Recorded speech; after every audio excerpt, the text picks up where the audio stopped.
do this again.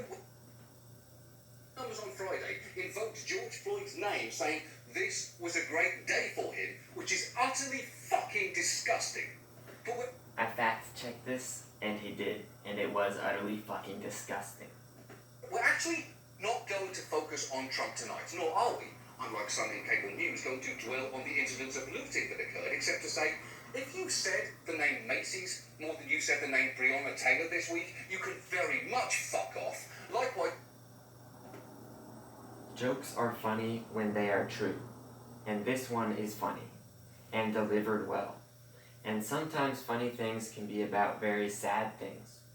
I agree that Breonna Taylor is more important than a building, or a company, but two wrongs don't make a right. Also, buildings and companies hire people. They provide goods to communities. If your community burns stores down, your community loses both jobs and goods. That perpetuates poverty in the community. But yes, what happened to Breonna Taylor is a horrible tragedy. Macy's executives losing thousands of dollars is not. if you ask me why a spontaneous, decentralised protest can't control every one of its participants, more than you are asking the same about a taxpayer-funded, heavily regimented paid workforce, you can also, in the words of this generation's Robert Frost, suck my dick and choke on it, fuck you. It's a good point. They're not the same very much at all, but they are distantly similar. Essentially, don't judge a group on their bad apples, and I think most of us think that is a wise thing to do.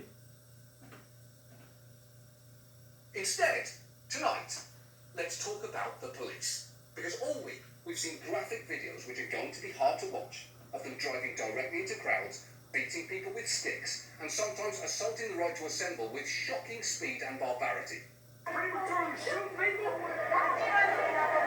Prematurely using excessive force? Put your scary ass on somewhere.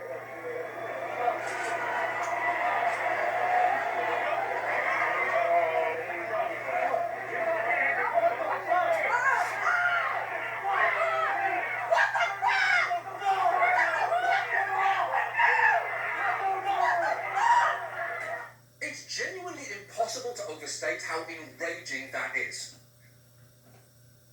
That last one was especially bad, and I don't condone it in any way.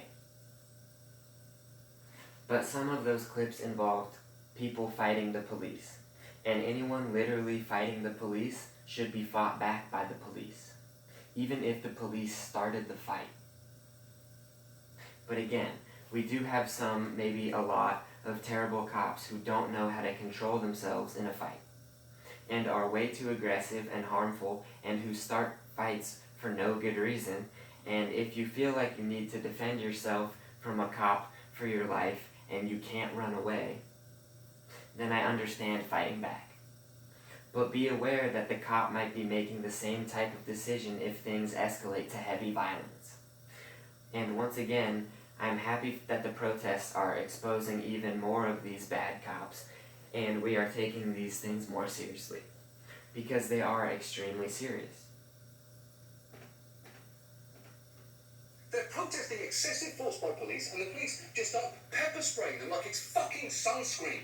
And that's just one of hundreds and hundreds of videos, and we're taping this Saturday morning. Who knows what will have happened by Sunday night? Maybe they'll be using grenades, even as the New York Times weighs in with an op-ed titled, "Why we need to bring Hitler back to life as a robot right now."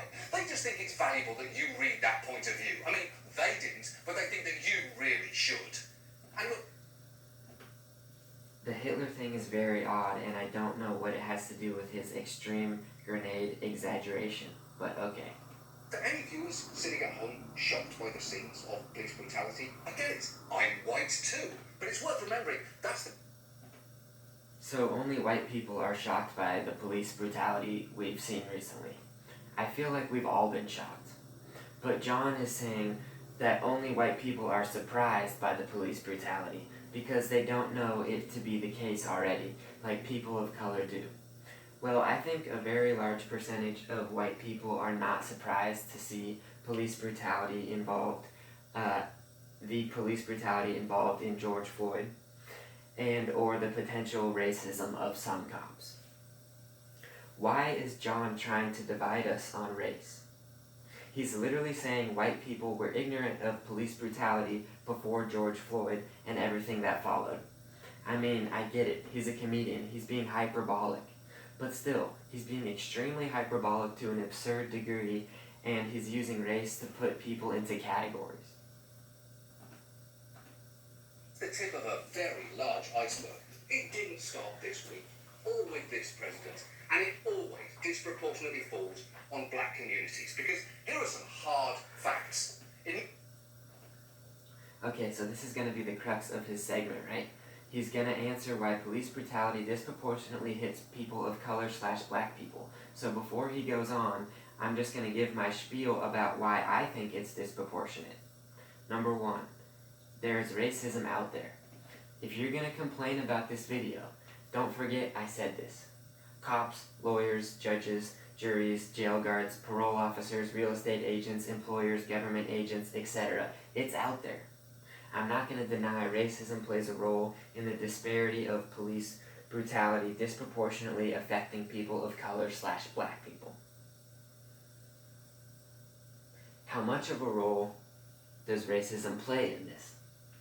Not very much, in my opinion, because I know several other reasons why this disparity is occurring. Number two, if you do more crime, you have more police interactions. Police interactions are dangerous. 13% of the population commit 50% of the murder. And that population is African American, I'm told by 2018 FBI statistics. That means more of a chance to get killed or injured by a cop, in my opinion.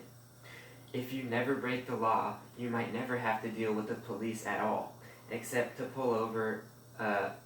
moving over to the side of the road. Like when they have their sirens on and you have to move. Number three, another reason why the African American community and communities of color experience more police interactions is because the police patrol more heavily in the areas with the highest crime / violent crime like murders. So that perpetuates number two. Because the cops patrol around you more often, because more violent crimes are committed. It's a circle.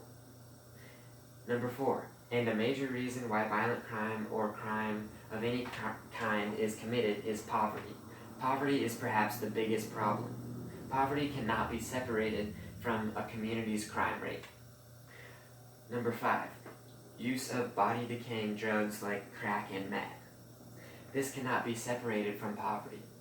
Do white people do crack and meth? Of course. But the black community has a disproportionate rate of poverty, and that plays into drug use.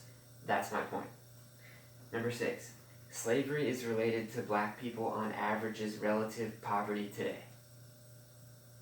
Number seven, culture. This one is tough to hear and say. Of course, black people don't have a unified culture that every black person in America prescribes to. Of course, all other cultures have their flaws, but part of the culture of many black communities is the culture of poverty. Broken homes, drugs, violence, jail, theft, suffering, distrust, separating love from sex. I want to be clear.